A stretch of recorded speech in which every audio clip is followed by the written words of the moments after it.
Les invito a que hoy hablemos sobre un valor que debe ser parte de la cotidianidad del cristiano, del creyente.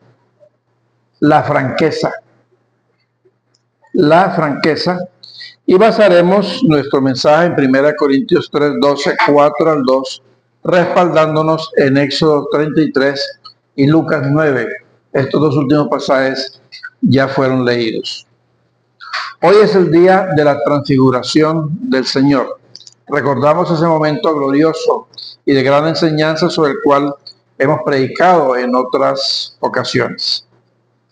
El apóstol Pablo es experto en presentarnos contrastes muy importantes para ilustrar lo que debe ser la vida del cristiano. Por ejemplo, dice en el Antiguo Testamento, Dios escribió sobre tablas de piedra, dando los 10 mandamientos al pueblo de Israel, y nosotros debemos tener la palabra de Dios en corazones de carne. Tablas de piedra, corazones de carne. Lo otro es cuando dice la letra mata. La letra mata en el Antiguo Testamento, el aferrarse a cada letra en forma literal, y aún no solamente los 10 mandamientos, sino a 360 mandamientos que habían agregado ellos, de tal manera que se aferraban a esa letra, y esa letra lo llevaba al fanatismo, y ese fanatismo, por lo tanto, dice mata. El contraste está cuando Pablo dice el Evangelio vivifica, el Evangelio da vida. La dificultad en el Antiguo Testamento, que es la misma dificultad que Pablo encuentra en el Nuevo Testamento, es el cumplimiento. En el Antiguo Testamento, el cumplimiento de la ley, de esa ley estricta, rígida. Y en el Evangelio es difícil cumplir todos los mandamientos del Señor. Pero tenemos una gran ventaja. Los cristianos nos basamos en la gracia, salvos por gracia. No nos salvamos, como creían los judíos en el Antiguo Testamento, por el cumplimiento radical de la ley. Nosotros creemos que aunque no somos perfectos, la gracia de Dios nos permite alcanzar la vida eterna. Para entender el pasaje de 1 Corintios 3, 12, 4 al 2, es necesario hacer un breve resumen de lo sucedido en Éxodo con Moisés. Moisés estaba con el pueblo de Israel en el desierto y subió a la montaña. La montaña siempre es símbolo de encuentro con Dios. Subió a la montaña y durante 40 días estuvo en la presencia de Dios, hablando con Dios. Seguramente le transmitía la necesidad del pueblo y Dios le transmitía al pueblo a través de Moisés cuáles eran sus orientaciones. Pero en una oportunidad que él estaba en la montaña, él pidió ver la gloria de Dios. Y Dios le dice, nadie que ve mi rostro puede vivir. Por lo tanto, yo te voy a poner en una hendidura de la roca, te voy a tapar con mi mano, y cuando yo pase, me verás la espalda. Por supuesto, Dios no tiene espalda. Estamos hablando de un lenguaje espiritual, de una comunión con Dios sobrenatural. Lo importante es que Dios le permitió a Pablo contemplar su gloria. Era tanta la gloria y el resplandor de Dios que cuando Moisés bajó a hablar con los líderes y con el pueblo, su rostro estaba resplandeciente. Su rostro brillaba, tanto que la gente no podía verlo y se tapaba, se encandilaba y tenían temor. Por lo tanto, Moisés agarró su velo y se tapaba la cara para hablar con el pueblo. Cuando iba a hablar con Dios, se quitaba el velo. Cuando venía a hablar con el pueblo, se colocaba el velo para no afectar con su reflejo la visión de los demás. Pero pasó algo curioso. El brillo de la cara de Moisés se fue opacando poco a poco. Por lo tanto, la influencia de Moisés en la gente también podría bajar. y él siguió poniéndose el velo. Ya su rostro no brillaba, no encandilaba, pero seguía poniéndose el velo. De esa manera, pues seguía ejerciendo una gran influencia en el pueblo de Israel. A ese hecho que acabo de resumir, Pablo hace un buen comentario en el capítulo 3 y capítulo 4. Los versículos 14 y 15 dicen: el entendimiento de ellos, de los judíos, de los líderes religiosos judíos, se endureció, se volvió como la piedra, adquirió callo, el velo sigue puesto sobre ellos. Vamos entendiendo la analogía allí. Así como Moisés se ponía el velo, ese velo de ignorancia seguía sobre el rostro de los líderes del pueblo de Israel. Después agrega lo siguiente: en el siglo ya primero, tanto judíos como un buen sector de los cristianos continuaban con el velo puesto. Y yo me atrevería a decir que hoy hay muchos cristianos que andan con el velo puesto, aparentando lo que no son. Repito, Pablo dice, esos líderes religiosos y ese pueblo judío pegados a la ley seguían con el velo puesto para aparentar y influir en la gente de una manera equivocada. Pero Pablo, cuando se enfrenta a sus adversarios que le decían que él no era apóstol y que era un impostor, le decía, hay muchos cristianos que también andan con el velo puesto hoy en el primer siglo. Y aclaro, yo creo que hoy pasa lo mismo, lamentablemente. Lo que Pablo les está pidiendo no es otra cosa que hablar con franqueza, hablar sin el velo. Vamos a hablar cara a cara, vamos a mostrarnos tal como somos. Y Pablo pone su vida como ejemplo. Yo, Pablo, judío, fariseo de fariseos, educado a los pies del gran sabio Gamaliel, gracias, perseguía a los cristianos, perseguía y a muchos los tomé presos y muchos de ellos fueron asesinados por el fanatismo creyendo defender a Dios. Pablo tenía un velo puesto, aparentaba ser el más fariseo, el más religioso, el más cumplidor de la ley.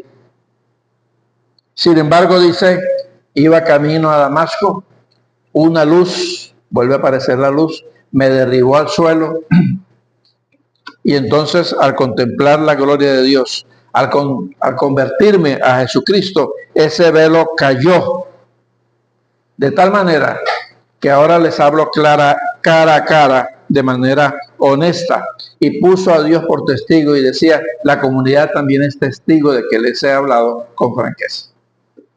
Tanto así que Pablo no aceptaba sueldos, aunque dice el obrero es digno de su salario. Dice él trabajaba fabricando carpas para vender. Aceptó ofrendas en algunos momentos, sobre todo cuando estaba preso. Pero Pablo decía, con tal franqueza no hablo con tapujos ni a escondidas. Es que cuando creemos en Jesucristo verdaderamente, el Espíritu Santo nos libera. Se cae el velo. Podemos ver la gloria de Dios. En los testimonios pudimos ver eso. Cómo Dios devela su gloria, su rostro, en testimonios de acción de gracias. Hay una transformación. Y la palabra que se usa en la Biblia por transformación es la misma que se dice o que escuchamos de metamorfosis. Especialmente se aplica a la mariposa. ¿Sí? Cuando está en el capullo, ¿sí? Que nosotros decimos que parece un gusano dentro del capullo, rompe ese capullo y sale y empieza a extender sus alas y a moverlas hasta que puede volar. Libres de ataduras, libres de una atadura ciega a la ley. Hay un cambio progresivo como lo hace la mariposa. Creemos en ese cambio y transformación a la luz del Espíritu Santo. Hoy nosotros también podemos tener un velo sobre nuestros ojos. Cada uno se va a examinar a sí mismo. Si es honesto y transparente o vivimos de apariencias para que otros crean que somos cristianos. ¿Cuándo? Cuando hay un velo en nuestros rostros o en el rostro de los cristianos que de pronto están ocultando su verdadera personalidad. En el capítulo 4, 1 al 2, lo expresa muy claramente Pablo en su comentario. Cuando no somos sinceros,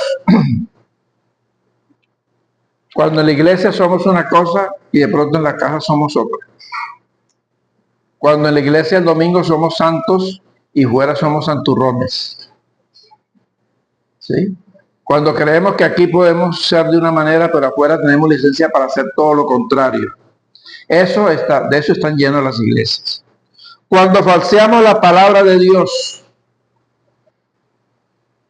una cosa es acercarse a la Escritura con las herramientas necesarias para esforzarnos y acercarnos a lo que la palabra dice. Siempre estamos sujetos a equivocaciones, pero es un esfuerzo de acercarnos y no utilizar la Biblia como excusa para que la Biblia soporte o apoye lo que yo quiero decir y lo que yo pienso. Son dos cosas diferentes. Una cosa es decir lo que dice la palabra y otra cosa es utilizar la Biblia para apoyar lo que yo creo que ustedes deben oír. Por eso es la diferencia a veces en la predicación en nuestra iglesia. Falsear la palabra de Dios. Y de eso está lleno el mundo. No tengo la oportunidad de visitar muchas iglesias, pero sí la radio y la televisión. Y escucho cómo se falsifica la palabra de Dios. Dígame sobre todo cuando quiere hablarse del diezmo y las ofrendas. Se manipula y se distorsiona la palabra de Dios de una manera grosera y vergonzante. Cuando se caen fanatismos, cuando hay grupos que insisten más en qué comer, cómo vestirse, qué hay que hacer, y están insistiendo en una lista de cosas que no se deben hacer, y a veces por detrás están haciendo todo lo contrario. El fanatismo nunca va de la mano con la libertad en el espíritu. Cuando no somos misericordiosos con los que más necesitan, cuando practicamos lo oculto y lo vergonzoso, dice Pablo. Por lo general lo que hacemos escondido es malo, por lo general. La Biblia dice, si tú vas a hacer un favor, bueno, que nadie lo sepa, eso es otra cosa. Pero a veces practicamos pecados en lo oculto, cosas vergonzosas, siendo o diciendo ser cristianos, eso es falta de honestidad. Cuando usamos la astucia para hacerle daño a otra persona. La astucia, la viveza. La astucia también tiene su parte buena. Cuando nos permite prevenir de pronto algún daño en cualquier circunstancia. La astucia, el saber leer las cosas. Pero hay una astucia que es mala cuando se piensa premeditadamente para hacerle daño al otro. Como conclusión, quiero compartir la siguiente frase. Lo que Dios quiere de nosotros es que mediante el Espíritu Santo, el conocimiento correcto de la palabra, seamos transformados y vivamos en autenticidad. Recuerden, estamos hablando de una transformación progresiva. El mismo Pablo lo decía, no es que lo haya alcanzado ya. Prosigo al blanco, es un esfuerzo constante. Lo que Dios quiere de ti y de mí es que mediante el Espíritu Santo, contemplando su gloria, el conocimiento correcto de su palabra, seamos transformados y vivamos en autenticidad. Bendito Dios, gracias por tu palabra, por la claridad del apóstol Pablo, por ese comentario a la experiencia de Moisés, que aún siendo líder, se equivocó y sigue siendo líder y sigue siendo patriarca, pero era un ser humano. Gracias porque Jesucristo, siendo igual a Dios, no pretendió quedarse allá en esa nube, en la montaña, en la transfiguración. Ni siquiera bajó con su cuerpo y su ropa y su cara transfigurada, porque quería ser claro y honesto con aquella multitud que lo esperaba y que tanto necesitaba. Que la gloria sea para ti. Lo pedimos en Cristo Jesús. Amén.